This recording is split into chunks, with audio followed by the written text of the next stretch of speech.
Moni lava Yesu, o lo alofa wa mātou wolai. O lo alofa wa mātou mauai le whao le tanga. O lo alofa wa mātou manui ai ma o mātou mauai le saulotonga. O lo alofa lava leo mātou mauai se wha moi moi ola. Mwhai e ona mātou no nofo ma au na mga lulue le nei o langa mātou te iai. Alo iei sa mātou wha moe moe i ate oe le lumanai. Whaafitei tele le nei e fiafi. O mātou o maifo le nei e fiafi le tua. E si atu le vi inga ma le whaanitanga i ate oe. Wha manu otu o mātou loto o mātou nganga i ate oe. Wha fo le vi inga i ate oe. O mātou o mai mātou te wha manu i ate oe le nei e fiafi. Wha fo i atu le whaafitai o no me lei ma me mātango fie. Me sili wa e whaia moi mātou lau whanau le nei aso. Mātou te whafte i atu o le nei aso fau, wa e whapopo i aso le mātou ola e pe ona mou mali atu.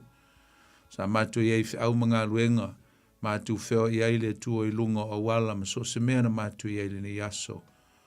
E whafte wa e te tai mailo mātou ola le nei fiafi. Mwhai ona mātou mou le nei teimi, whaamano ina fo i e lau fio. Whaataunu i naile mātou pol kalame pe ona masan iai. Whaaftai le tua i vi ia lava o lou suafa mamalu o lou suafa sili lava.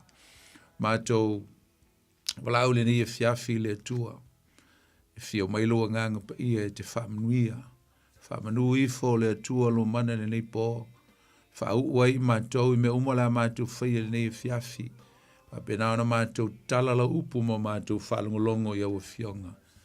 Ya o winai mātou me mauai le tua. Ni me sili ma ni me lelei me taua. So soani o mātou o langa whaale nganga a mātou i eile nei soi fuanga. Whaamnu atu i au tangata Samoa le nei pole a mātou mafuta i ala i laua fionga pa ia. A uma fo le ngā luenga le tangata. Le tua i tu mau i atu e le vi ingo le whaamanu ma le whaani tanga. Ai fo i ma le whaatau wa ia i mātou. Ia vi ia lo swafa le nei po. Maso umalo mātou ola. O mātou te talo atu le nei fiafi ono Yesu Kiriso lo mātou lii. Malo mātou whaola.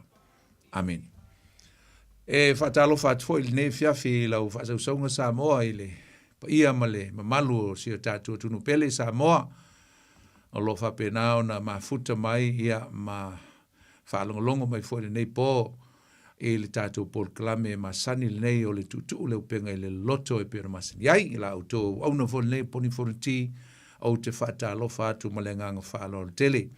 Pa ia la silasi o si o tātou tunu tupu mai e te maali i mawhai la unga. Mai se fo i o una pa ia le tua mo tō masiofo i so se tō vine. Ni se o mwhai ona mafuta ma le nei fiafi o lau whainga luenga whata alofa atu ma le nganga whaalo alo le nei po.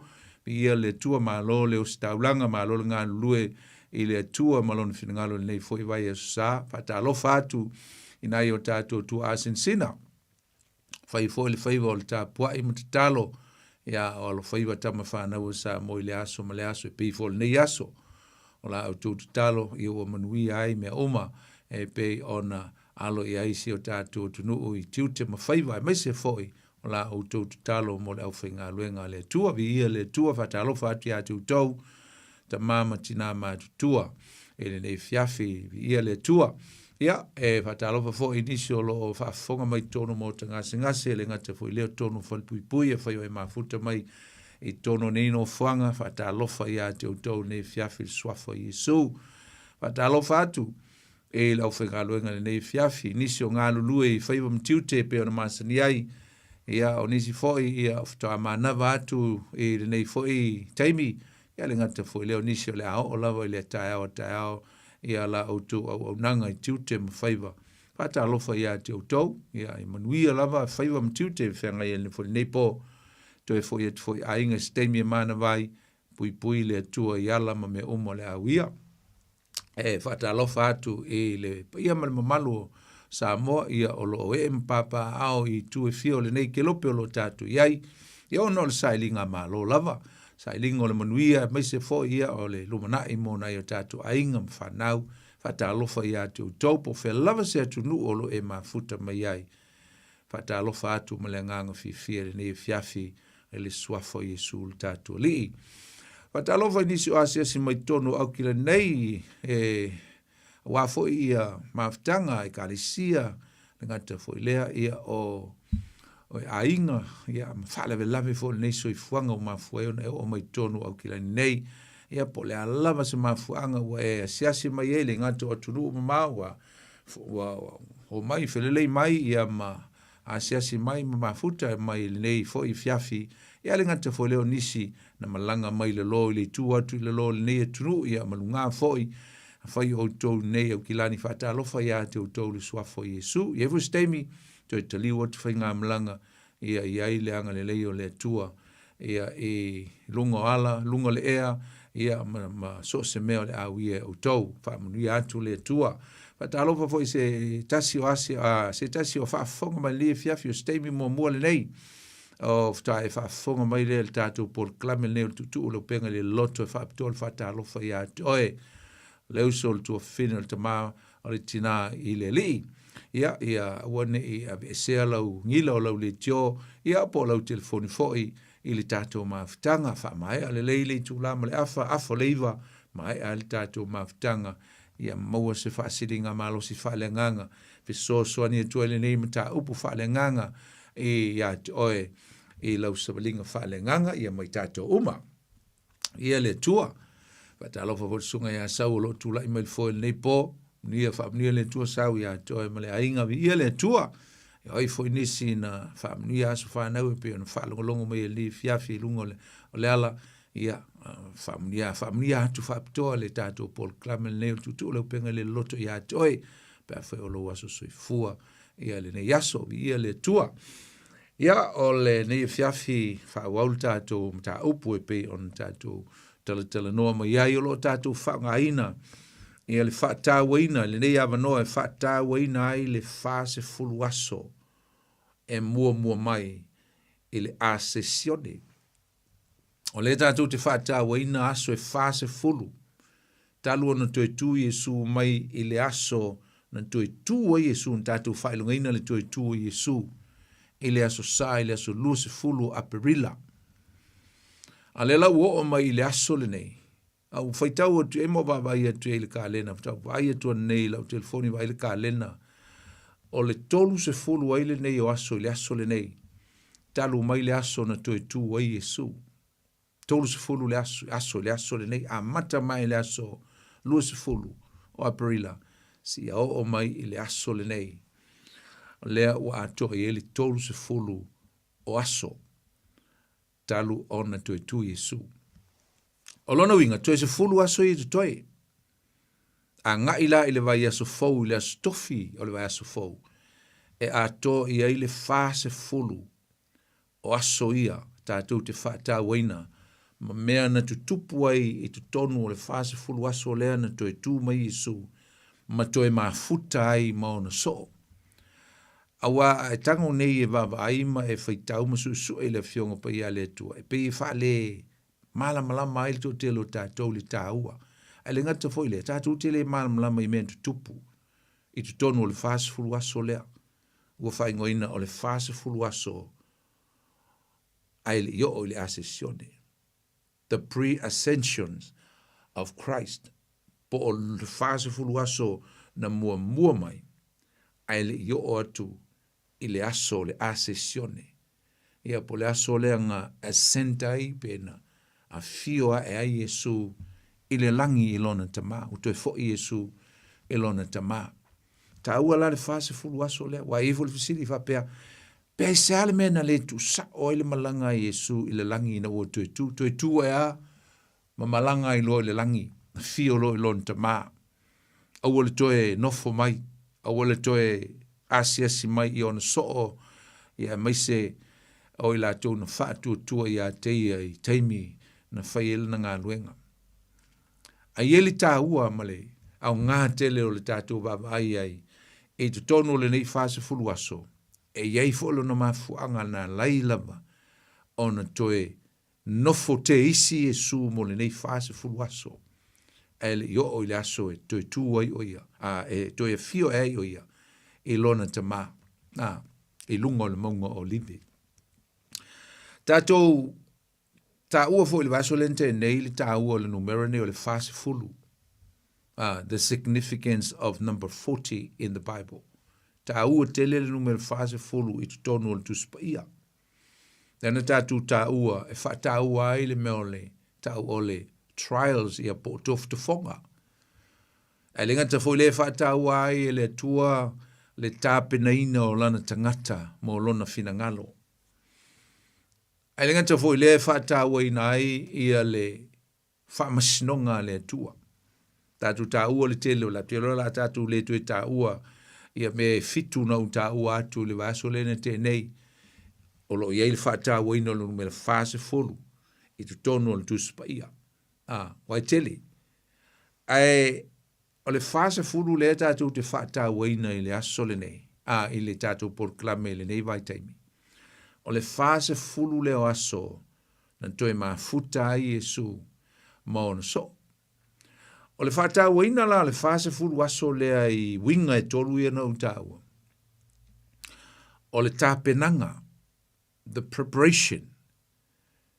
To e nofo te isi a Yesu se I ta pena, ia mauti noa ua ta pena le leo na so. Mo me lua. Tala ina o le malo le tua, le tala le leo le malo le tua. Ma le fa'ava ina o le ekale sia Yesu Keriso. I lunga o le funga ele nei. Ta ua ia Yesu me e lua. No wonder why Jesus delayed, stay on earth for another 40 days. Why? Because these two things were very important in the heart of Christ, of Jesus. Not only to proclaim the gospel of the kingdom of his Father, but also to prepare this man of his for the establishing of his church on earth. Ta pena ila uli ia mauti no le lei. Wa ta pena masauni ona so. Mole ngā luenga. It's a big task o se ngā luenga e matua te le mta ua I le fina ngalo Yesu. Le ana to e nofo mai lama. Se I to e vava aima, se I to e siaki. Ia, na uta ua, salopo le aso, tatu pol klame le vaso lente, nei pola, mta upo la ula unge le aso sana nafi. Na uta no ai ato masi. Na uta ua fapea. Le lopo, le penga ato masi a le ana lai ona to e nofo Yesu. Le lopo na ato masi a le ana lai ona to e nofo Yesu aisea. Ia walu atu le stama mo pule le ola. Alu e se mai leo numela mai se furulua tuto e sultasi. Walu yuta pule leola. Walu e se lisi so o Yesu. Ale to e sultasi. O lisi se furu le ana faa poto poto e faa tali. E uia le pala ai. A sa faa poto poto. A o lisi tam. E le iai le faa poto putonga. E le iai le faa poto putonga I le aso sa le ana to I tu wa Yesu. Le nta tau le vaso le tene. Na mo faali Yesu ya Maria le Magdala. Ai o le fiafio le so sale. Faali Yesu I ona so o I tonu o le potu. Na fa poto ai, ma la lafi ai, pala ai a Roma, ma lo la tu le lopo le ale me o le atupu. Ai fa fo se ona, na loka le potu. Ona pia atu Yesu. Ya mataulia le ntatu taua. Ele iei toma, ai faa tolu le leo na faa manuia Yesu I ona so. Peace be with you. Ia o tō manuia. Ia o tō manuia. Ai faa ua le fatu Yesu. Ia o tō talia le anganga pa ia. Ai misi ei toma. Tā ua le tatu faa tā waina la tatu le tue tele ia. Ili tā ua o le mea. O le misi o le maftanga. O le iai le wha pot putonga o le whanau o le tua. Ina ia ma nava mai le tua le na whamunianga. Ma nava mai le tua le nganga pa ia. A o laite iai. Au tā ua na fi se upu whapea. Every blessings are very important in a particular moment. So se whaamanuianga lava, e tāua lava le nā whaamanuianga i le nā lava teimi. E leo mai le whaamanuianga o leo sā le la, leo te atu, e tau whai e le whaamanuianga e toe kawa ai pe toe tau pupuni ai pe whaalewe lave i whaamanuianga fau e mai e le tua. I le aso sā fau le nei, ia po le aso fau le nei po anafi. E se vui whaamanuianga e mai e le tua i le aso sā, lisi aso sā. E tofu lava le moment, le teimi a le tua. Mana whaamanuianga. E mana vatu la le au na le tua le upu. E manu ia i tangata uma. Alai te misi. Mana va mai e le tua lona nganga e manu ia i tangata uma. Anai te misi. Nai te misi. Ia e o ilo le aso sa lea ntato whaingoina. Wa la sa lu se furu. Mele le no tau mate ina o tele mauti no po le atonu il vaso lente ne ia. O le aso lu se furu lento e tu Iesu Aperila. Ne upoa. To te atol masina taluai a.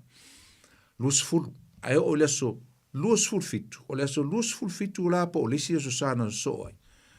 O le aso sa tonu wala na e whaingoa e tangata sasai, lotu i o orthodox, o fotoki, e ngata fo ilea o lotu i uteia, Judaism, ia ma lotu i le tu sasai, ma lotu i sasai.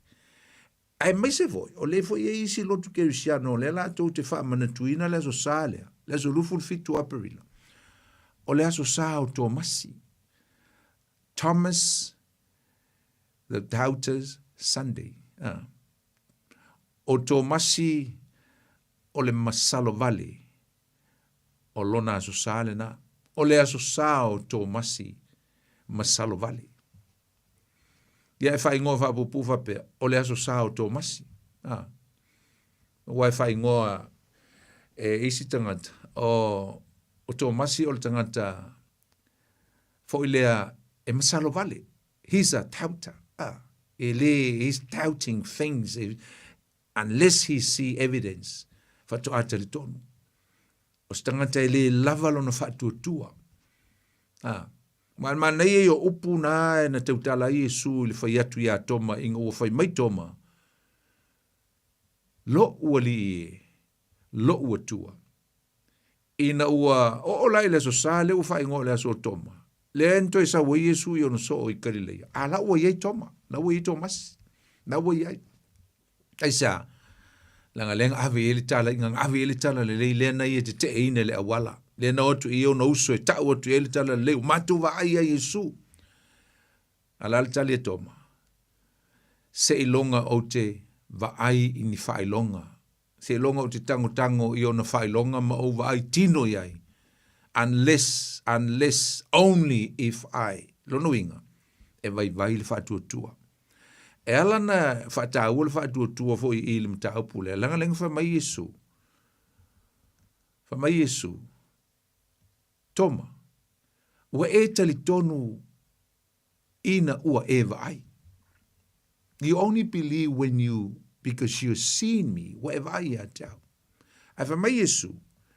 Ai amu ia o e leva ai mai. Ai tali tonu mai lava. Ia tau. Blessed are those who cannot see me, but still believe in me. Ai tali tonu mai lava. O lana lau ingo le melea, o le wha tua. Mo meo le leo wa ai, ai lai tali tonu o lai ai. Ele i wa ai, ele tau atu le tala leu te tu Yesu, ele i wa ai e toma, ai ona o lea o ina o lona o langa Yesu, li tolu tau sanga, o te tau ono whātua tua i le upu, whātua tua i lona li.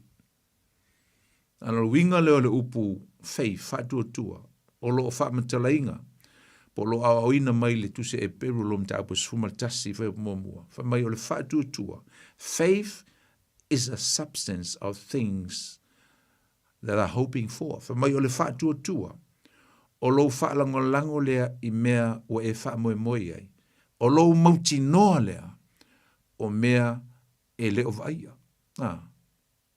The assurance of things that you cannot see. ua e loa o lai ai te leo vai ai. Tu sa la le fa ia tu ia Yesu ia toma hi. Toma. Se amu ia al tangata i Yesu na whaatua mai ia te. Na e le te li tonu le watu o uso ta watu wa mātou wa ai le li na mātou mafuta. Ai fa mai e te li tonu. Fa mai se i longa la te vai whaatoa e te li tonu. Only when you see and then you will believe. O lea la tātou te fia whaatau waina i. Le tāpe na ina i Yesu o na so. Whase fulu aso ia na whao ngā Yesu. Se i toi tāpe na ia le au li ia. Tāpe na ia. Ia mauti noa. Aile i whio a Yesu le langi. A wa ia mauti noa. Le mea lea o le a entrust to inatu i ona so o mauti noa. Wa lava ta pena i lantou. Wha ngai Yesu le vasfulu aso lea. To prepare. Fe au o lona malo. Ta lai le tala lei. Ia mauti noa malo losi la uli ia. Tātou te iloa i fua na fua mai i mea na whai e tangata ia. E le to se furu lua le. Wha popo e ma Paulo. Wha popo ia i ma Anania. Le ana sui ia fo ia yuta le whaalata. Na, to se furu lua. Le saua Paulo tu tonu a tili ele ma losi o le poutu o meta o apostolo. So o Yesu. E o e whaile tala le lei. Tātou te ilola. A wae lei. E lei le lei o tio ngai tama umane. E lei le lei ia lātou to inga hoti na whioti ai. Whioti le anga lava isa malo losi loto. Na whioti le lalo langi. Fasi mai lea mea, fasi mai lea mea, fasi. Tātou tama leo Thomas. E ei wha mamonga wapea. Na fasioti mai pe na whana e se au pole.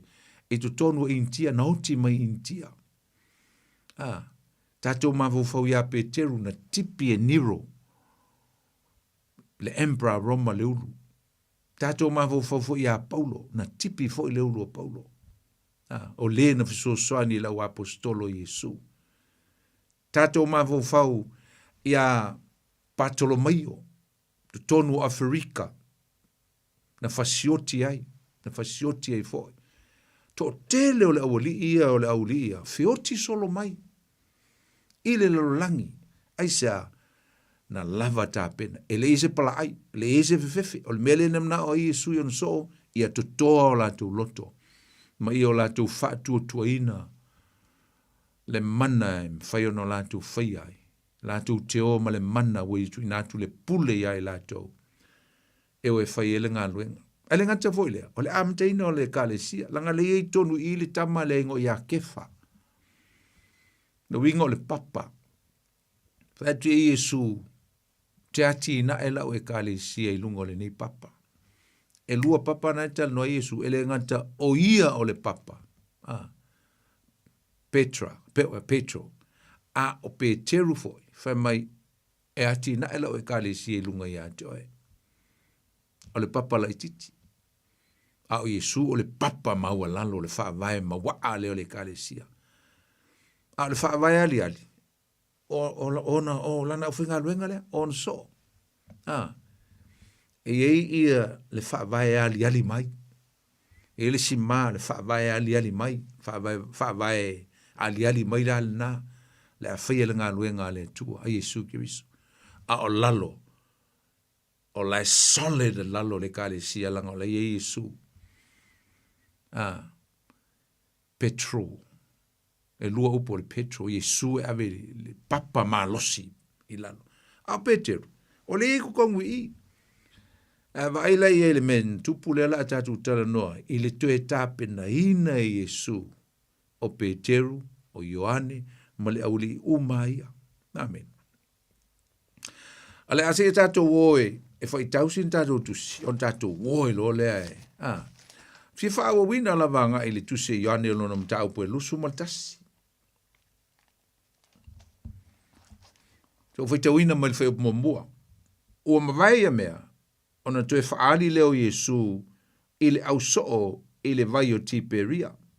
O le vai o tiperia, o le vai lava le Galileia, o le sina ingoa. Ma tu le fo Galileia le sa ngalua e Yesu mo le tolu tau sanga. Ina ua le talia e tangata Yerusalema tangata Iuteia, le tala le lana upu, malana tala inga. Alu lo Yesu i Galileia, no foi de me tele e tangata nu ese. Ina ua whamai Yesu, e le mamalu se perfete e lona nu. Alu lo i o, ma ua mai a o Galileia le ngtatu tau foi. Galileia o se nu maua lalo, e matitiwa, e ola le sami, le na maua mai au na so. Le foi la e mana o a Yesu.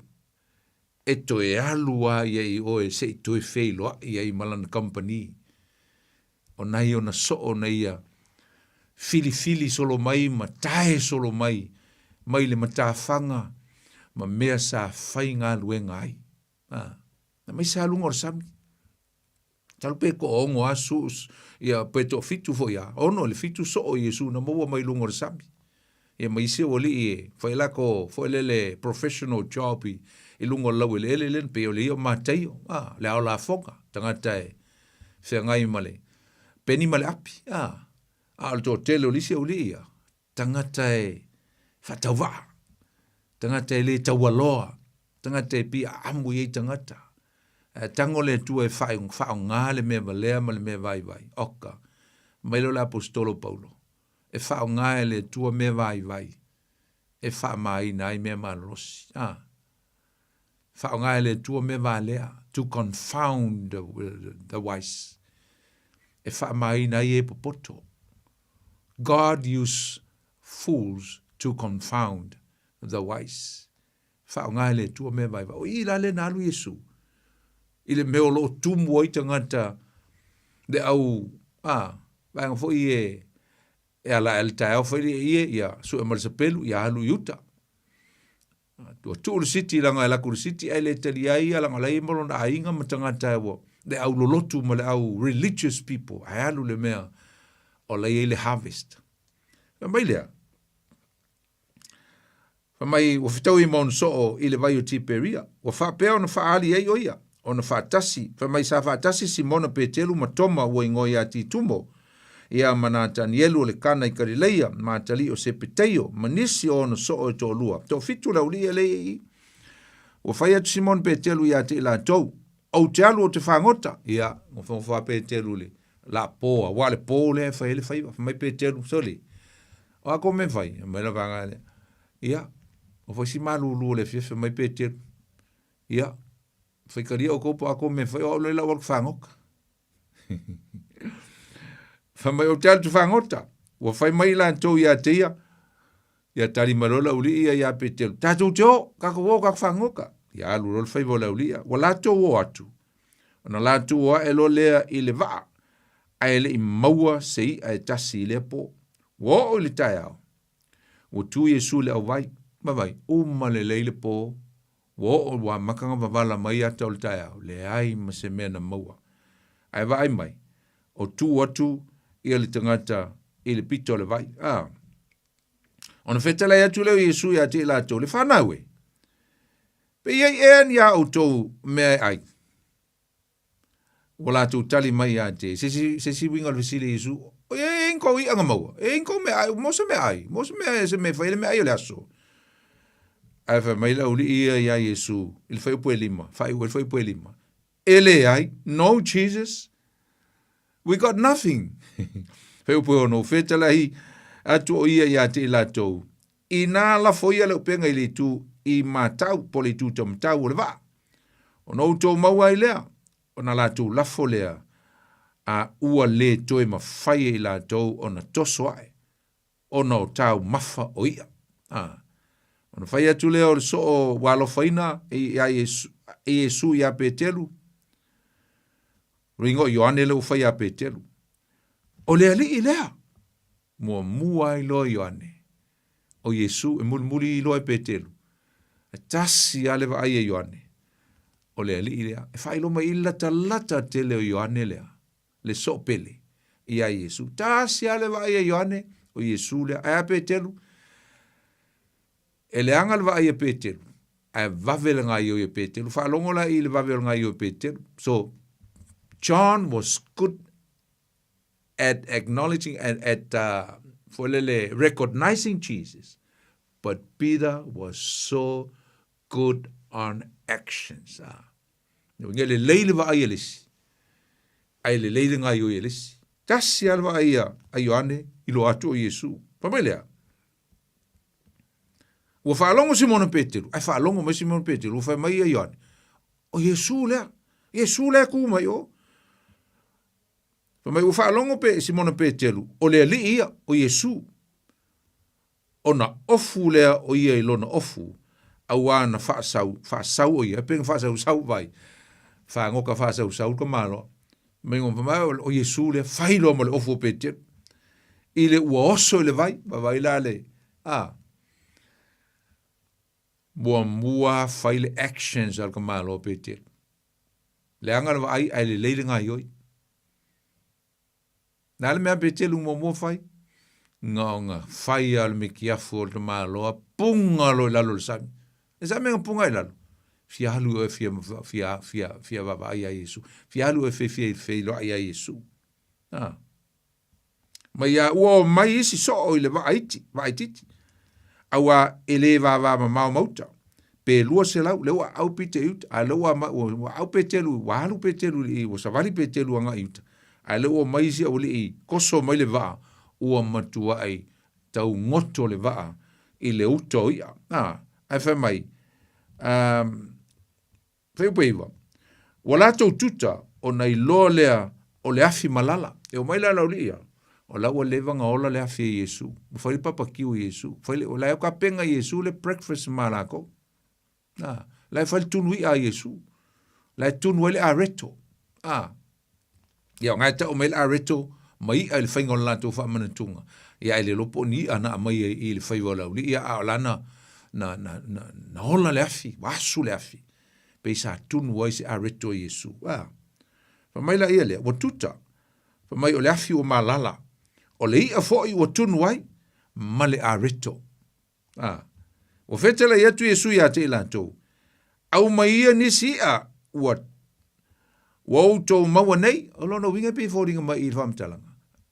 O la hanga Yesu nei ia, o le vanga i le papakiu Yesu. A lau te whaetu Yesu. Sale, ia mai ngisi au ko whai vai whaalawa kako me ai. O leo o kungua le kako a leko ma le, ma isi ai, ai le lava. Langa ko varu kako ko fiku o ko ma uyo varu. Ai mai ngisi ia. Ia va mai sumaltasi. O na alu ane leo Simona Petero. Ma toso mai le upenga yuta. Ua tumu i ia te tele. E lau se lau, ma le lua lima, male tolunga fulu. Ke lo lea whai o ia nganga maua el tosolunga. Kasi ala fonga. Se lau lima se fulu male tolu. E hifo le tāua numera lea. Te ope lava stemi tātou te o ia nei le tāua whai numera lea. 153 fishes. Se lau lima suma le tolu. Ia ia na maua. E ui lava ina tele o ia. Ai lei ma sai lava le upenga. E ui le tele ia. E wha mai mkuale ma sai le upenga. Le ai ma se ia na mau. Mai tau mai le upu ia langa i tato pointe tolu pe wha pe lima fo i tato tala noa i tato tusi le fo i tau. O feta le atu Yesu ia te la tau. O ma ia.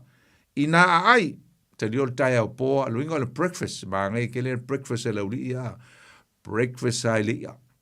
Breakfast ai kama mafa. E male areto. O mai e tātua ai, ai le i wha maa losi se tasi o le au so o e whisili atu ia teia. O ahi ea oe. A wā ua la tui loa o lea lii lava o ia. O na maliua ne leo Yesu, ua tango i le areto. Ia leo rau whai whamantunga. Whai lato me ai. Ia le ai, e makuria fo i le whaingo whamantunga tanga teu teia. O le teimi ai ai. Le taimi fole na e whai e mo le whaamana tunga. Taimi a e whai ele me mo le sapa po le tāre suanga. tanga o tuloi Yesu se i maile, au si i maile le areto, mai ai tu tonu o mea aia, tofi, ia mai malevai, mai malewaina, ia whapaia, ma tufa atu, whaile latu tā suanga latu pa seka mulimuli. Whapena foi la i. O i lesi mea na whai Yesu i, se i loa ia lauli i, mauti noa ia lauli ia. Leila o Yesu moni ale aisa, ele whainga o le latu tāli suanga, o le latu mea ai. Whamai, ua whape atu foi, whamai, pera o tātua, o mai ei nā ai, sumaltolu, o na maliua ne lea o Yesu, ua tango le areto, ma vatu ia te i lato, ringo tofi Yesu le areto ma vatu ia i lato. O whape foi malea, o lona faali faatolu mai lea o Yesu i ona so, talu o na tuetu mai o ia, na ye woti. Amen. E vi ia leli. Ia, o le se mea matangofie, oni point matangofie o le amwhai, on tātua o ina mai le ne e fiafi usum tua whawhini. O le memo mua tātou te fia malam lama, fia wawaianga iai. E le memo mua.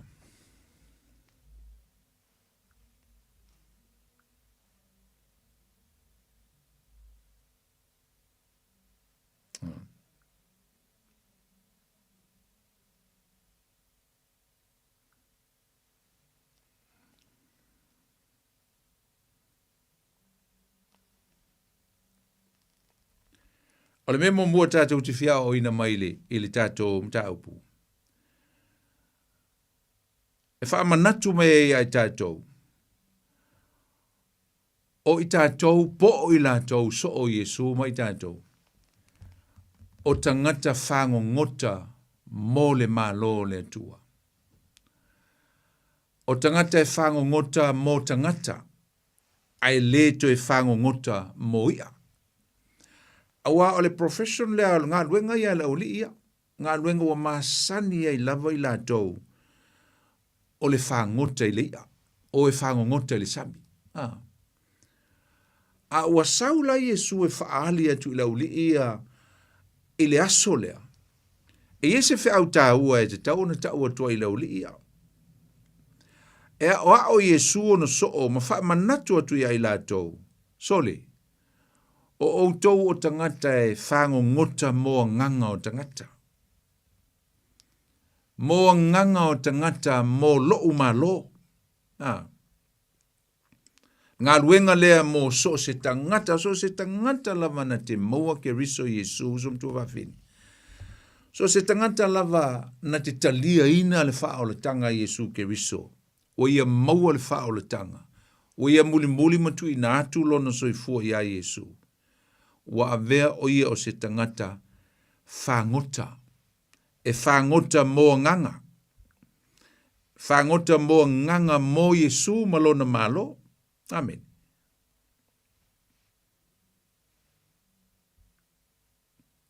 Loinga e le to e whango ngota i tātou. Mo ia.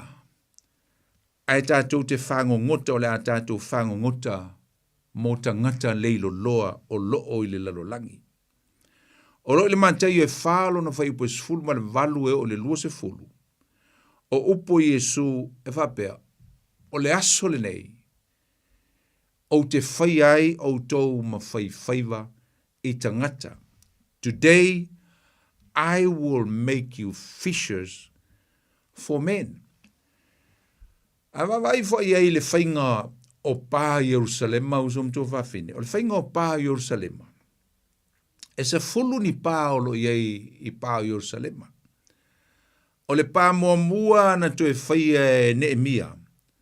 O le pā e taua o le pā o māmoe. O po le whai to toa o māmoe. E se fulu whai to toa. O le pā Jerusalema. Ai na whai whapitoa ia whai to toa nei e se fulu. Ono lo iei se ata o le wha o le tanga le tua. I whai to toa nei e se fulu. O Jerusalema. O le whai to toa mua nei e le tu se Neemia lona mata upo e tolu lona whai upo mua. o le whai to toa o mamoe. Aisa, o le whai to toa lea e mua lava uru fale mai ele tangata i tu tonu o le malo o ke riso, po tu tonu o le whaalatanga. O le whai to toa o mamoe, o le ata o le whai to toa o mamoe. O le ata o le sa tauro Yesu. It's the gate to everlasting life. Whai to toa o mamoe. Aila malisi whai to toa e so o mea ia i le whai to toa o mamoe. E ta o le whai to toa o ia. The fish gate. E tau mai ia i tātou sumtua whawhine se mea tāua. E umalono tātou talia ina Yesu malana talalele. Ili whaitu toa mamoe. O le mea te tau no tātou whaie mua o tātou mawhau whaulo loto iai. Ili tātou wala awina mo le malo le tua. Olea. Whangota mo Yesu. Whaitu toa o ia. The fish gate stands for evangelism. O lo te utala, mo le ngā luenga wha evangelia. Lango il whai tu toa leo ia. E lau mai e le ia, e umana wha mamale e whafo na lau mai e leo le e tu tonu o pā Jerusalema. E avea ngā i le maketi. Wha pena umalava. Tangata e maua mai tu tonu o le mālo le tua. E mai wha mamā, i le toto le tamai mamoe, uru fale mua le whai tu toa o mamoe. Ia ona ave lo leo tātou tu tonu. E peo leo penga lea ua mau le tae ao lea. A le awali ia. O le ata o tangata ua maua mai mo le malo le tua. A mai tu tonu o le pāo Jerusalema o le ata o le manuia ma le whao le tanga. A le tua mo i tātou. E se la le tau o tele o le tātou wa aia ngai i mea tātou te au ina mai i le whaiva lea o le auli ia. Na whai mai Yesu i le aso lea. E a mai i tātou le tāu o tele, le tāu o tele, tātou te ilo, o le taimi ai te whao leinai. O le taimi ai te mauai le whao la tanga Yesu Keriso. O le taimi ai e tātou te iloa ai o tātou muli le li o Yesu Keriso. O le teimi fole nā. E te tau ona iloa. O lau ngā luenga ma lau ngā luenga. O le tā lai o le mālo le tua. Au mai se mā moe, au mai se ia. Whaiwhaiva mo le mālo le tua. Amen. E au mai e tu tonu o le whale o le tua. O le melo na lua e o ina mai i tātou i le tala le tātou whaitawina. Ale ai Yesu i le tātou ngā luenga. Ale ai Yesu i le tātou ngā luenga wha evangelia. E le manuia se mea tātou te whaia. Without Jesus in our ministry and what we call the evangelism, evangelizing the world for God, we can't get the harvest that we must get. E le maua i tātou le se lenga tele lea, e te tau no tātou maua.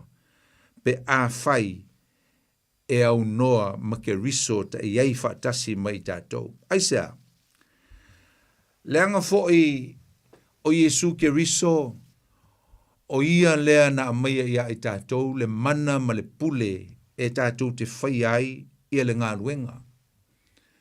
E tātou te olava, ai a mauti no lei, i o tātou aloa ia ina, acknowledge, mo tātou whaalolongia le iai o Yesu malona nganga pa ia. E fe so soani ia i tātou, i le tātou ngā luenga. Lenga na whai mai Yesu, e le, tu se matei o lona mta upo e luas fulu ma le valu o i e le whai upo e sfulu ma le iwa. Ma le whai upo e, au o al whai upo e luas e fulu, whai mai ia. Wa tu ina mai fo ia tau le pule umalava. Ai o mal fai o posu mali fa mai Yesu. Fa mai o to war. Go into the world. Fa mai o to war atu inu uma. Ma ia fai inu uma lava ma o so. Papatiso atu. A o atu. Le tala le lei o le malo le tu. A o tanganta i meo le malo le tua. Fa maila i lolo fai posu ma leiva. o te iai fo i a te outou, whai po lusi fulu ena iai upura, o te iai fo i a te outou i aso umalava. So, Jesus said that he will be with us all the way. Po whea lava tātou te o tātou te whangongotai. Po whea lava tātou te o e tā lai ei ma whaile whina ngalo le tua. Po le a fo i lau ministry, po lau ngā luenga, ma lau ngā luenga, ma le tātou ngā luenga o lau whaile le malo le tua. Pa mai Yesu o te iai whaatasi ma o tau. Ai ole whawhitauli, o ngā langa tātou te le acknowledginga, tātou te le whaaloloinga ina le iai o Yesu e whai a mea e tātou te mana na o iai tātou. We do our own programs, we do our own strategy, whai a tātou a wala, ma whai a tātou poto, malo tātou malama, malo tātou le aloa ia ina ma ia i loa o lo iai whaatasi Yesu mai tātou. E loa le o lau lia, o lau lia e whaangota. E leo iei Yesu. Nale mea na maua, ma lama e ale tae ao. Le pō atoa. Le ai ma se mea na maua. Nothing.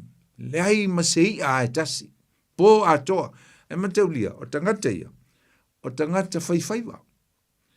O tangata e popoto e whangongota. O tangata i loa i lātou le lātou ngā luenga lea. This is their profession. This is their job. For life. For all their lives. A lea le mele en tupul tau lea. E le pō lea. Le aima se mena maua.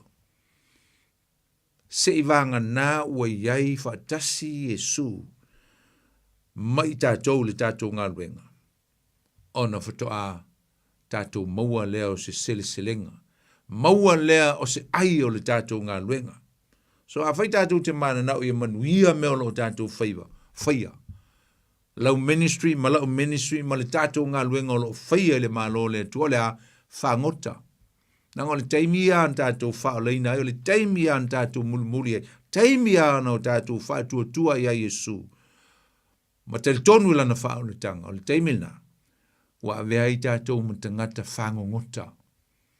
Leo toe whangota i leia o whangota moa nganga. Sa ili tangata mo le fina ngalo le tua mo lona malo. We are fishers for men. Ia ua nei whangalo ina le tā ua tele o le whangota, ua langa o le whangota ile. Whangota le sami, tā ua tele. Ua le mea moia. Le tā ua tele o le ngā luenga le whangota i tangata nei. Peteru o Ioane, Antelea, Iakopo. Le uli nei, e lore tā ua ia i lato o le whangota. Lea ua le iei Yesu. Lea ua le iei Yesu mai lato. Wa toe fo i ale au li ia. E o e whaile lato ngā luenga e pe on masani. Esa, tau se lato ainga. So swani lato ainga langa e whaisi mati tiva o le aile no no whai. A le o e whai ngā luenga, a le o e whangota. Le aile ainga. Toe fo i anga i tama e whaile ngā luenga. Ai ese la le ata le na sau Yesu li tale. Na sau Yesu e whai lau lia sole manatua.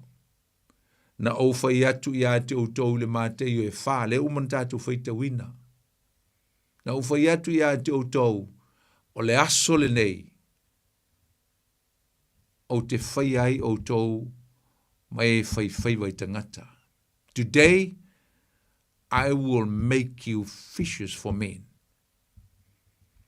Ia masare le ia mana ia tele Yesu le toi ona i tama i se aiola tu ainga. A o le tāua ia o vala au wina o langa o le au li ia. Mō le malo o le atua. O le ala tu vala wina e o e tā lai le tala le lei o le malo le atua. O le ale sila tu vala wina e sili atu le tāua tu tusa le lei le tāua mea e lua. A le ale si vala wina tāua o outou le ala whaavai e la o e kalesia. Au tele i alu ala atu i ate o tau. Le pule lea na au mai e lo tama i ate au. E a matai lau e kalesia. Remember, it's Jesus' church. Le tatu te ngā lulu e ai. Ke ro kaimi whai mei kako, o lau e kalesia, o lau e kalesia. e mwhaianga e whial ngā tale, whial ngā tale langa o ka kule, whai whi au, ka kule leo ma, aua ne ngalo ia i tātou. It is God's church, ole e kalesia, ole e kalesia le tu, a umalo kaimi, umalo kaimi, me ngai te whi au, man mere tātou te ngā luei, a vese o le tua, sa ulesi tangata. Tātou te o whioti, ai alu ale kalesia le tua. So e awalale, e volte mi tātou te whane, ne e ai ngā o tō tele, mana ia umanga mea, o tumu le ngā luenga, i wa matana e ngalo e wha ngalo le tua, wha ngalo le anga le leo le tua, le teimi tau ati na e ai, aua ne ngalo, aua ne ave selevi inga mo le tua. The glory still belongs to God. Tātou na se au whainga luenga, me whainga luenga le tua, o loo whapena, o na tātou whaia le whina ngalo le tua. Ma o le mea moni a, usom tua whawhine, o le malo le tua. E le ai ma se taimi e tātou te whapea ne ai. Ua le ofi le langi mō tangata. Po ua le ofi le malo le tua. O le melo na tolu tātou te whia whātauina. E le ai se nganga e mā o maua. Awa e lava no fuanga i le langi mō tangata sala mō uma. There's always a place. There's always a space for everyone.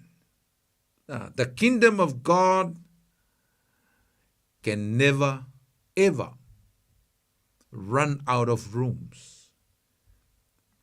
The mai Yesu le Ioanes fumalfa, alono fai mo mua lua mo le tolu, e tele mea e no nofo ai o tou, i le mauto o lo tama. Pe ana le ai, se manua o walu e tā pena o tu e sau, e avatu o tou. Amen. O le whaitaunga ling tātou whaitauina nei, o lo o yeini upu whapea. E ui ina tele o ia. Ai le i masae lava le upenga. Salo le whaipue suma le tasi la iai.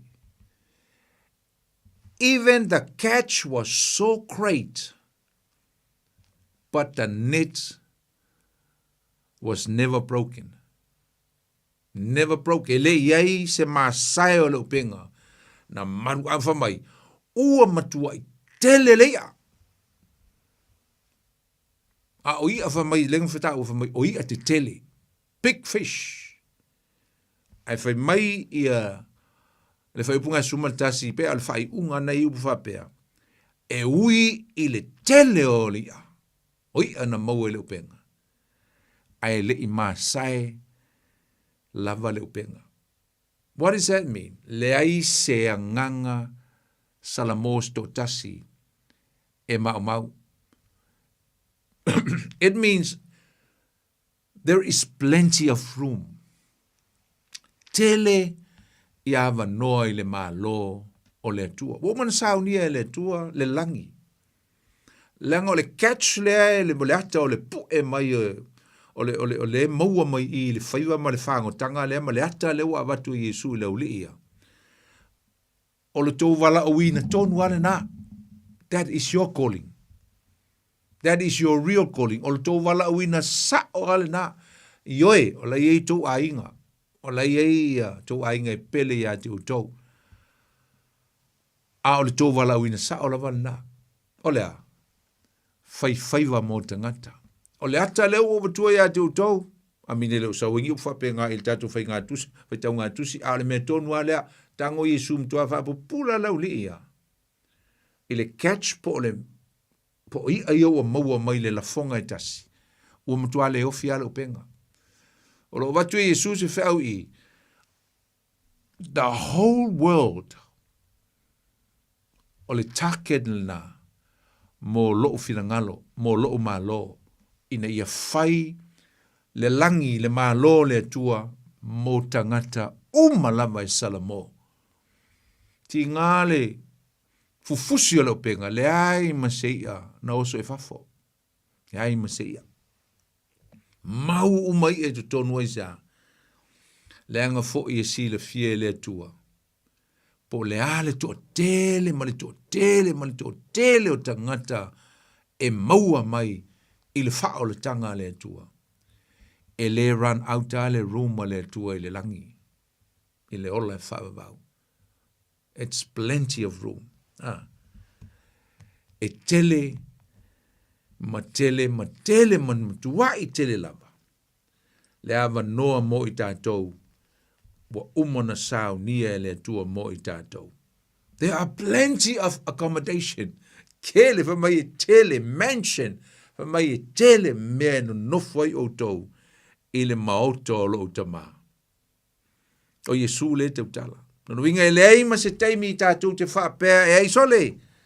Wa kumulu malo le tua. No, we will never ever going to say that during our ministry. The kingdom of God is vast, is big. Ma o saunia nei mea oma. Mo i tātou matangata o le lalangi talo whae. E le i o iai le tala le lei. Ma le fina ngalo le atua. Amen. O le si me e se le tāu o tele. O le whaamanatunga. Ning tātou tala no le whaamanatunga. O le whaamanatunga. E se le tāua nei me o le whaamanatunga. E a mai e tātou se me le upure o le fellowship o le maaftanga. O le ata le na maua mai i le. Le mele na whai i Yesu. O le latou tāle suanga po le latou maaftanga lea. Tofi Yesu le areto mawatu. E whaamanatu atu ai Yesu i le uli ia po lana e kalesia. Nela amata le uli ia matatou fo le temi nei. E le mawhaia o na motusia le tātou maaftanga.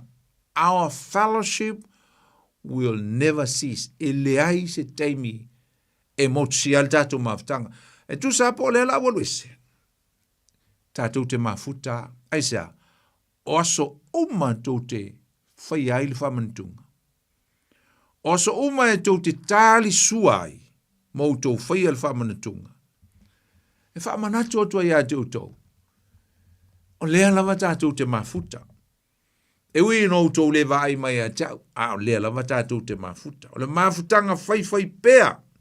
Mai Yesu i aso uma. I aso uma o le soifuanga le tātou te eusum tua whawhini. Tātou te mafuta ai mai Yesu e le mawhai o nei atu ulafua ina i tātou. Amen. O le mea mātango fie ma le tāu olo i e le tala nei. E le aima se tasi au le au soo na fesili a Yesu. Po a ia. Mo ilo le leia e le uli ia. Ina ua o lātou whaalongo ia Ioane o le li. Our Lord. O lātou lolo e moni lava. Manatua uma mea na o uina i lātou i tau sanga i tolu. Le lātou maftanga. Le lātou firsipi. Amen. A wafu isa lātou i loa le lei i le li. I le lātou maftanga. Sa masani o no lātou tari suai mo lo lātou li. Amen. A le fo la wo o tu fo po sumo le lua. Ai vai tu fo la li. O tango Yesu tofi e le areto. Fa manatu o tu e la li. O lea i eile mea lea mana o le tātou li e tau mai ai tātou. E le umalava mai le mautu sia le tātou maftanga whai pea. O le whina ngalo Yesu mo i tātou, i o tātou i lo le lei. So se taimi tātou te whai aile nei sauninga o le whaamanatunga. I le tofi ino le areto matufa le waina. Ia whaamanatu mai ai tātou, o lo o iai whaatasi o ia mai tātou, i se mafutanga, a fellowship, whaalea nganga, i taimi uma. A le luka lona mata upo e lusuma le lua lona vai upo e suma le ono. Na whai e su upu i ona so o le latu, paseka muli a, the last supper. Whatu e su i ona so o te le tu e ai lava i le nei paseka, i a pole nei fuita suanga. se ia o ina whaai wina i le malo o le atua. Wha, e se la le tā ua upu ia Iesu, wha mai se ia o ina whaai wina, no ruinga, wha atu a uma le tātou whaia pēa o nei mea o le wha manatu o le tātou mawhitanga e leo vai a Iesu. Ai wha manatu pēa isa, lea lava tau te mawhuta i lea nganga o Iesu, lea nganga pa ia. Ai wha mai Iesu, tātou te le tu e tāri sua mautou, wha atu a tātou tu e tāri sua lava. Pea tātou tu e mawhuta i le malo o le atua. My kingdom. In other words, my kingdom. I will return and then we will supper together with you. Tel tonula, e le tu ieni whalawa, e le tu ingi a reto le sapa le tal no a Iesu. Langa e le ini mea, tel tonu e le tu ieni mea whapea i le malo o ke riso Iesu. Tau tala whale nganga Iesu i o le a tātou toe mawhuta, ma o tātou toe whelo iai i loo malo. We will meet again in my kingdom when I return. Tātou te toe whelo iai. Tātou te toe sapa whaatasi ai. Langa o le tātou sapa mulmuli nge waluro. E aman tua fol tu se whaalinga o lona mtau pa suma le iwa, e o le whai upo e ono. E o le iwa. O lo tau e Iesu i le tau samaanga le tamai mamoe. Upo Iesu na whai a Ioane tusi lalo, upo nei. A lo i upo whape le whai upo e fitu. Ia o tau fia ma oli oli. Ma tu watu le vi inga i a teia. Awa na o mai le tau samaanga, wa o mai le tau samaanga le tamai mamoe, sorry, ina. Wa o mai le tau samaanga le tamai mamoe. O lona fale tua foi, ua saunia o ia e ia. Mai fia ma oli, ile aso leo le malo ke biso, tau samaanga. Aisa, fa mai ua o mai le tau samaanga a le tamai mamoe. Toi mafuta i Iesu, maona soo, ma le au whaatu tua i ei oe mau, pe a whai tāti tu mau ma, talia Iesu i o tātou loto. Amen. Bo o mai le tau samaanga, the supper is coming into hand. Now, the supper of Christ is coming, and then we will meet again with him. Na. Tātou te toe whelo, ai e mai ma nei e o upu e lau toe wha marama tua. A o lona whale tua foi, o ile whale tua lea, o le aupa ia, o le ekalesia Iesu. A o lona whale tua foi, ma te o le sapa lea, o le whaai poiponga a Iesu, ma lana mana mea, o lana aupa ia, e ma futai, e whaai poipoi, e leo to i ngā whaai poiponga, fo leo tātou ma whau whaai poipoi, le teini ma le tama, ai o le ma futanga, o le a tuu whaatasi ma futa whaatasi e whaavavau, a Iesu ma lana mana mea, o lana mana mea, o lona whale tua, whamai, o lona whale tua foi, ua saunia o ia e ia. E saunia ai, e saunia lava ele e kalesia ia mo ia. Amen. E saunia ringa tā ua le tā pena lava ele e kalesia o ia mo keriso. Mo lana mana mea. Al ma nei ai o upu nai le whai upu e iwa e whai, ua ili whai upu e iwa. Whamai, o afi o ngā moni lava ia le atua. This is the true word of God. Luinga e moni ai e le aso tātou tu e tāli sua whatasi ai ma Iesu. E se mafutanga e to e whatasi ai Iesu mono so. Ia e whapena fo i tātou o so o lo whaiele ngā luenga o le whangota mo ke riso malona malo. Amen. e se la le taua. Ia, o masalo le, o nai mea taua ngai mo mai i le whai ngā whaiwai e lauli. Ule o whai lato breakfast, whai lato whamanatunga, taua tu ele tele o mea mātanga fie. E laisi whai upu o te fie whai tauina.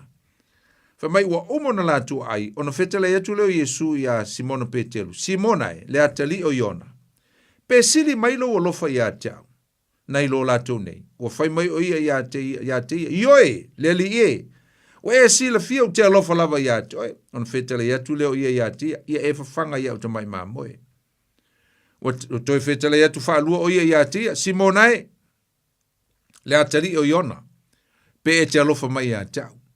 O whai mai o ia te ia. Ioe le li ie.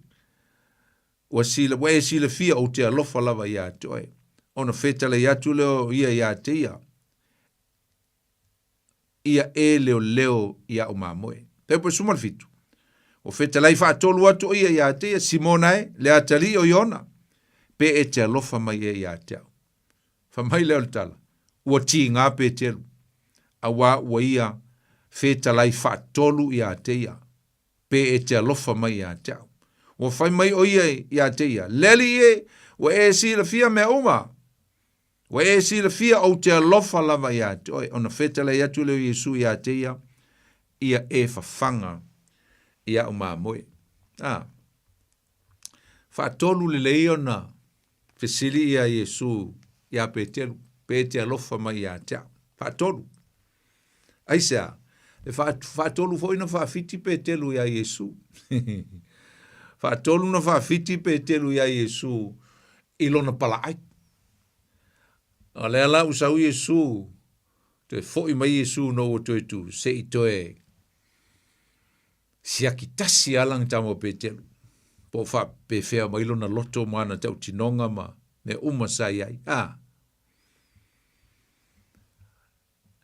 Wha mai Yesu ia Petelu, pe e te alofa mai ia tau. O le fesili Yesu, ile alofa wha le tua. Ile agape. Ai tali mai Petelu. Ile alofa wha le uso. Ioi Yesu o te alofa lava ia toi. Ele o maua e Petelu le mea lea i ele ngango Yesu. Pe e te alofa wha le atua mai ia tau. E tusa o le fesile Yesu. Mai e te alofa mai ia tau.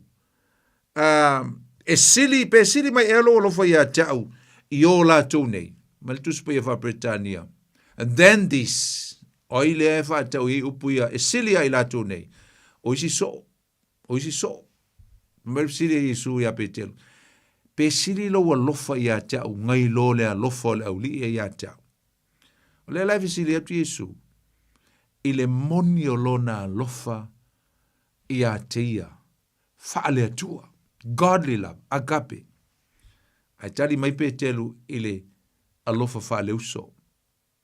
Bave al tari pe. Yo Yesu te alofa ia toe. Thilos. Te alofa ia toe. Ai leo le mea nana visili atua Yesu. Whamai Yesu. Feed my lambs. Feed my lambs. Ia e whawhanga ia uta mai mā moe. Te lo e se le tā ua o le whai upu lea. O le whai atu Yesu ia Petelu whawhanga ia uta mai mā moe. O le whātonunga na ia whai atu whawhanga i e pito sili on a vulnerable, sili on a vai. Le ngata e vai whaale nganga. Tangata fau e o mai tutonu le kalesia. Tango e whawhanga mā lofa iai. I le alofa whaale atua. E le ngata fau lea. Tangata sili on a vai le tino. Nai ainga e vai tutonu le kalesia. Alofa iai. E ua mātu oti. E mo mai ea o onga leia tātou i uso ma au na le tua. Tā ua o le vai whaale lei tonu le kalesia. E angai ainga vai. E winga ngā le upu. Whawhanga i au ta mai mā moe. Luinga. O le mā moe o lae. Fo le totally rely on her mother. I lana lona tina. Ta mai mā moe. Luinga lae vai. vai whale nganga, tue vai fo ili tūl tino, fa mai Yesu pe telu, ta whanga ia u tamai mā moe.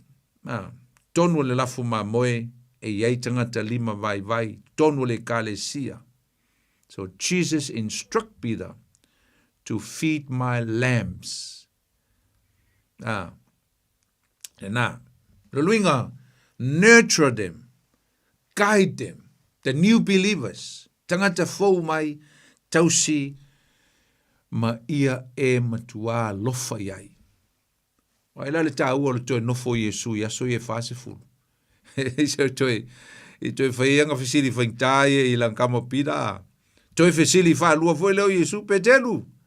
Si mō nai le atali o Iona, pe e te alofa mai wha le atua i a te. Do you agape me? Do you love me?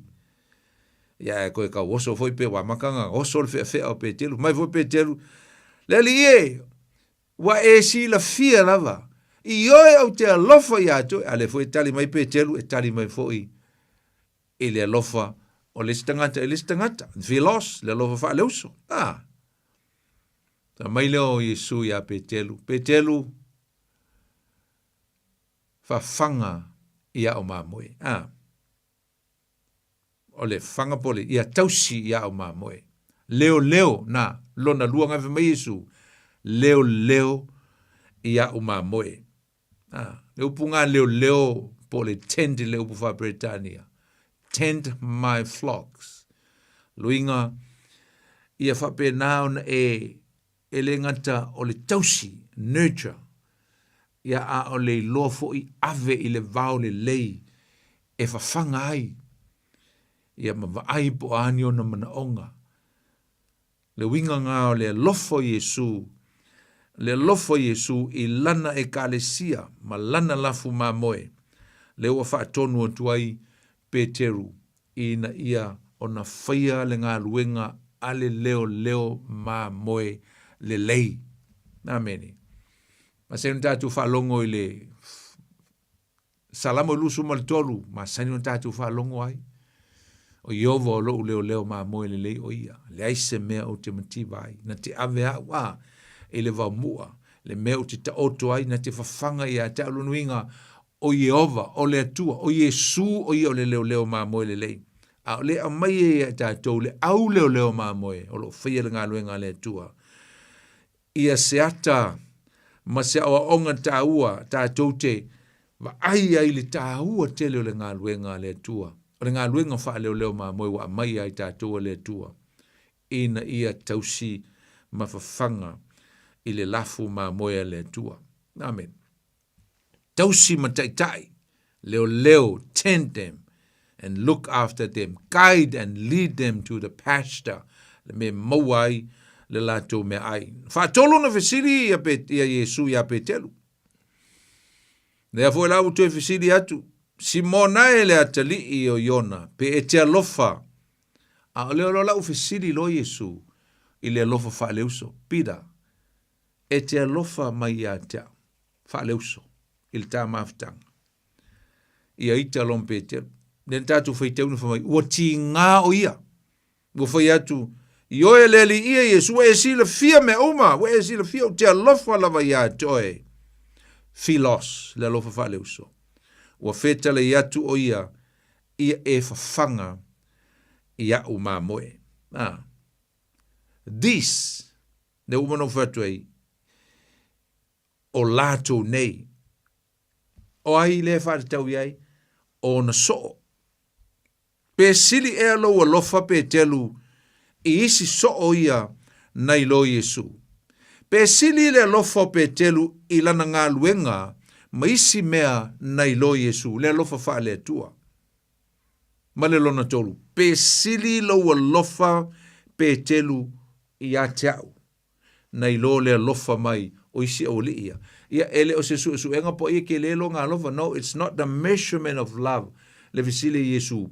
Tau su po ia ke lele lofa. A o lea lava e tu i Yesu pe telu. O leo le atu ele ki o le kalesia. Le maa lo le atua ia pe telu. Ia tali mai. E te alofa mai ia tea. Fa fanga ia o maa moe. E se la le taua. Nei fiafi msalu to titi a watu le avanoa e fai meisa ofisili. Ia e fia vala au mai lo le temingi na leo watu e sul whātatu minute. Ia ona e vala au mai la ia lea. Ia fai mai fo iso fina ngalo le tātou mata upu le nei po. Ai le taua i o tu ai ngā lofa i e wha. Wa le au tū o le nei mea a tō sum tu whawhine. E meise a tātou le au whi ngā luenga. E meise fo inisi o lo sauni o e fia whaile ngā luenga le tu e fia au au nam fia whaile nei ngā luenga. O le au tua o le tala le nei ma le mea lea e wa ia tu e i. O le tāua o le alofa o le tangata i le atua. Le tāua o le alofa o le tangata i le atua. Le te le ma le matautia o le maalosi o lo alofa i le atua. Ai te ri alu whaile ngā luenga le atua. Ia mautinoa le matua i moni o lo alofa i le atua. Whata alofa atu le tātua wala umamua. Ta alofa lava. Alofa. Alofa. O ile sau noa? O sefo. Sefo. Sau noa mai sefo? Ya. Ngor kai mo molef pa kavilia kwai. Ya wa ka fa ngolongo kwai le ita ko kala amerikelo. Ale wo mo seva ngo evilia kwai. E fa ni pa wala fesili amol mole. E ma fa ngai ka ngai fa la kele mai fa mol mole ngu me la fo ye. Se la udi makoru le ngamawa ile penga pe keru ya fo. Esa e ka wakimbo. Ya, ole sefo. Ole a watula i le vaiaso le langa e fo e mana ia le famtala ili ia le leil famtalaina langa le lava stado temi a ne misia o le vaiaso le langa lo o temi o tatu sili. Ia langa lava temi fa ma la mai a sefo. Ia ma nga ia foi langa. Ia le lei ia fa tei vala mai. Ia sefo fa sefo. Atalo felicitato la talofa. Talofa. Talofa tu mai fa penga kaulangi ba lo se fu langi ba pongi fonki. Talofa iptau. Ei. Talofa lava ya toltoina, ma lo se fo maua. Fu langi ba kapia. Fa penga kaulangi. Ya viele tua. Ya molo abnoa. Apekai bro ba ngai ke pokalame ngaro fa pekai la pokalame mbo mbam bomba ko la pokalame fonki. Apekai la super fa penga fa karanga la teonga fa winga le kwa. Ambese mbau ya pekelo mba Yesu. Ambese mbau so Yesu ya yuange pekelo. Ya fa pekai la ba fonki. Aftai fo il bala mai fa aftai le lango mai ma tapo mai fa muria le tua ya ulua. Wala inga. Fonki fa mungianga. Fa se fo. Ya fa se fo. Ya, nai mo tatu avnoa, ha fia wala mai e le tatu leina. O te le foi e fatu ai ngā lofa o lo tono le fionga le tua, o le lofa momua. Me le mai ne wha mam lama wa e loa i le tāua tele o le mea lea e be vesi e pe telu le fsili e Yesu pe lofa mai a tau. O le lofa wha le tua, e wha tino, o al mene o le lofa e taunga i se wha tinonga, has to be actions to demonstrate. O le lofa la wha le tua. E wha tino pe wha taunu ina e le tua. E me se fo ila tangata. I le upule e tau o le foai. Foai. Kiv. Mai le yane tolu fe pusuma le ono. Wha pe lava o na lofa mai o le tua i le laulangi. Waia au maia. Foai lupuna. He gave. Ya, fa talofa tu lista tu lau, talofa. Talofa. Talofa lau. Talo. Ya, fa talofa lista tu lau, talofa. Talofa oli. Fa talofa tu lista tu lau, talofa. Ya, malo se foponi. Talofa ya kopo, malo se fumawa. Sao no malo. Moli malage baro so la de. Yeleli. Aro foi al fa malo si ka pokala menia sia. Ma yele ko so nga mai. Ka pokala me mala sia si. Tato fast food wasoleal. Ye. Ole fast food nga le sa wa ke ni nge. Ya. Umala la stofi. Umala la stofi vasolea. Ia wale la o kule. Le Pentecost wa. Ia uma fast fulu a fio isu langi ia na latu le o isi aso se fulu ia o le la Pentecost o le aso valu. O uni. Ia.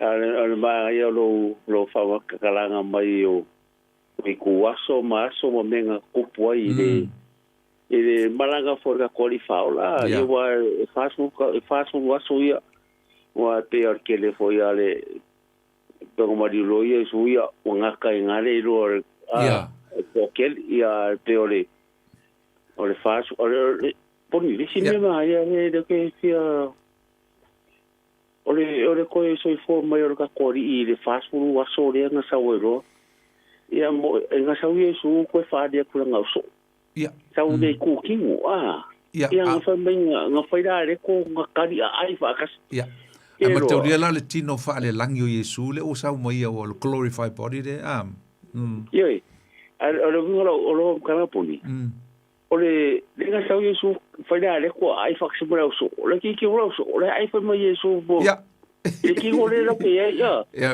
fa na fa Yesu so se mea el temila na pero me cago sorry ya madore pero o se me angare que mora por el pairo sunga embore ele tua ko bi por ko kalambe vai aso umara lango kupea ma lango kupea ai kairo sunga fa fe ngainga ka ko ngai vai aso kai kas fa tai che ya le fa tai ta tu fele le vai aso so fua fa se fua talo felista tu lau talo tu lau alo o kipia kua pon le ai o kipia kua le o pakali le ai ia sa no mai lo langa le la umalta te mia o ia oli la kula ko le o le maka o fia le mta ku vai pai o to mai le kali ko wa pe Yesu o le pa pere a pi Yesu a para si kali ko va le anga va menga ko lo me pe Yesu ita foi le o baksa como ma va mole o le pai va ia o kalu mo Yesu ponia ora o maka fai o ia le fai ai kanga kai pro tanga po ka po ngai o mai tika pa mi ya ku po me le ya o le ya o po sai mai swa mai le ya o le dentro sa o que rola que o walu pai po ko to lo yo le que le o friend po ngai po iso makwa yo o po na ke o le ke ngai pa ngai dai foi ele calicou e o calicou lá vi com os papéis e lá o faz ao meu colo o ela les ka fa ngoka Yesu le ngi ari o e a lo foi vai para dia vai pelo malo por malo para valo e mais para valo mais o perfect o le mole meu pon o le apo o le la verba para le ba o le not a shame yeah e o le smell para le ba ia ko i ka fe o ai sia ku o po na ke nei nga ka lo ka ta wa ia mo ki ka nya mo si ai ma u le tu le me sa o fa pe le alo le tu i de no lang le fa o se ka pa tu te o le me na o fa ya o fa pe ngi ele fa o so ka fi po se fa pia me ko o le malingi o lo ma ka lo ka ni me ki ngai ka fa o le nu sa ka Mara ke mori mua i kanga ka se la ko no ku isia ku ke. Ba ke le ma se sia ku pe le ku le makal ko ngai ka ka wa me ka lo le la. Where you come from? I fa pe nga me pai a le fa ka para ka me sa ka ngi fa ma ya ma ba de ko ya lu. A se ti ni le e o mai ka le lo ko wa de ko ma hula o ya lo ko ke lo ka lo ti. Ya fa mo mai lo fina ngalo oli la lo mo ta taimi. Ya o le o ke le o hapo o le fango kanga wa o le famile o ya o isi o para ai o ngore sabia lo apa ma ngalo ka ba bia ba o le ya aftai oli tai mo lo fina ngalo to fela foi leva yaso ya fa ba via le ya fa tai mo famnianga oli passe foi a tortina ya passe foi tal felicitato lá talofa Alo. Talofa. Ia, oile sau noa. O fetalainga. Talofa fetalainga. Ia, sau noa melo na wi lo amno. Ia, ma lo lava sai foi la sunga fa fenga. Alo. E momoli at la vale nga fa tai pawa nge ola fi ho ba manga va mai. Ia o ko lo le lilo ya kopo. Oi. O sa o fa longo ai kele o asonga fuwa ki kerengo sa o mal por kalame. Ia o sa la ile ko play le por kalame do mai ai momoli ko fa kai kele la vale sunga ko sa por kalame vai hasta tasi. Ele tu. Ko mo so ava no nei aso yes so tai atu ia malango atu foi fa tai fa mamla manga o vaenga o mole fianga pa ia le tua ia tala ia no ia la vai le tua ia o tupu ina pere to fa le tua ia sunga fa fianga inga ia wa pere fa amtala ina o afianga pa ia le tua ia wa foi si la fia la tele Samoa ia matanga to sio tato atu no lo Haru savalinga fa tua nei vai tau. Tai telenga. Ia. Ai maria tele ia. Nei afia. Aftai lango mai. Ia lo fa tia ulua.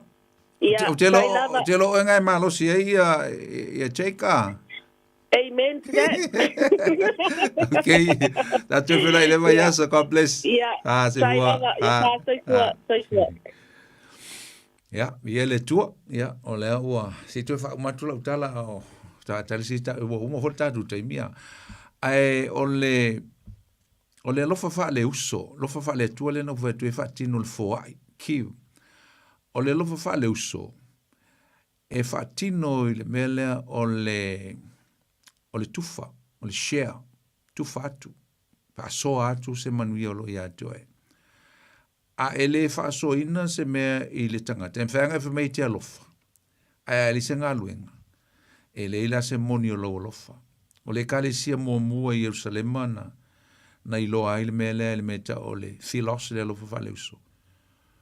I na ua whaatumuina tangata le mana o le nganga pa ia o ele lofa i li isi tangata. A mese lau mau mea wa alo lofa i tangata maatiba. Whamai leo le ngā luenga mtau pue luanga i whamai ua tu tele ala tō mea wa mai whaatasi mei tonu. Lai mo tu poile me o le alofa istangata o le alofa fale uso filos ia o lofa ia na e lua le fa tawa nei tatu mtaupu o le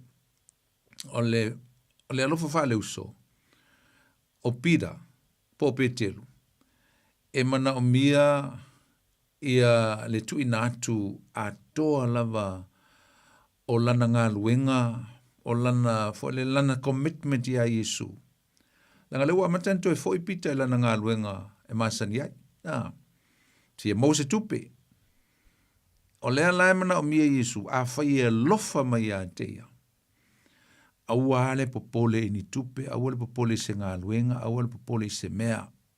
Fai talia lava, le tua, ma te kea, o e pe a fai te sau te alu le ngā luenga, a le tua. E fa pe foi la le lofa, fa le tua.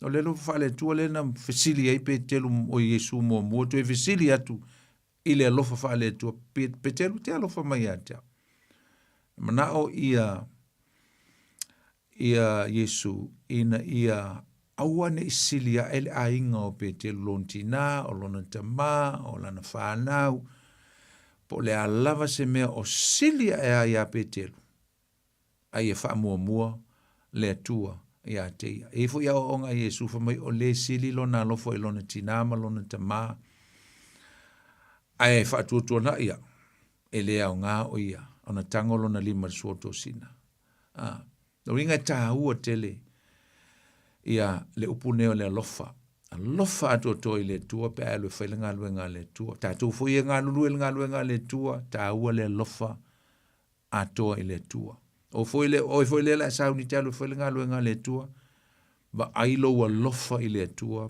pe moni lo wa lofa ile tua langa ai lofa moni ile tua te le tua foi mai te la tua mai o te ai ile nga le tua o isi la alofa ia to elua ia sei fa wa tu la solea na ta watu ia o po fatino ai ia le alofa fa le nga li i ros ia ma le alofa fa matua o le stoke e le vai as fou Ia, ai o le nei teimi. Ia, o no umal tātou teimi. Ia, o mai esi e tātou whai uli tālu. Mātou te whaaftei atu lo mātou tua. Whaaftei iau a whionga pa ia. Whaaftei lau upu. Whai wina le mātou mta upu nei pō. Tu atu lava i le mana o lo nganga pa ia, te ngalue, te whaamanuia, te whasoswani. Whao o la upu i whinangalo maloto o lau whanau. Ia whaamanuia nei pō. Whasteimi whai malolonga lau whanau o utangata. Tausi ma leo leo au ia mātou mausa malolonga while mua la whai tau le manuia. Aivi ia o e te mā. Ia o le mātou wala aule le nei fiafi. E alatu ia Iesu ki riso lo mātou lii. Ma lo mātou whaola. Ua te tālo atuai. Amen. Ia o le tātou Paul Kalame le nau sum tu whawhine. Ele nei fwoi fiafi. E whama moe o la tātou tue whelo i fwoi vai as fwol tātou teimi masani tāle walu. Ia mo le fiafi. Ia. Ai li whato whaatu. Ia ai tātou pese ia tāta atu. Ia halu lunga o le YouTube. Te mauai. Tā lava o lo ingoa poni whasio whono ti. Ia nei whalongo longo e tolu pese na iai. Ina pati patia. Ia a batu lo wola. Ia mal tātou pese leo tā meil sunga ia sau. When you touch me, Lord. Evi ia ile tua. La auto ona neo poni fonti tatu to e feiloa il vai is fo ia manuia lava fa se usonga le fiafi man leva yaso. God bless.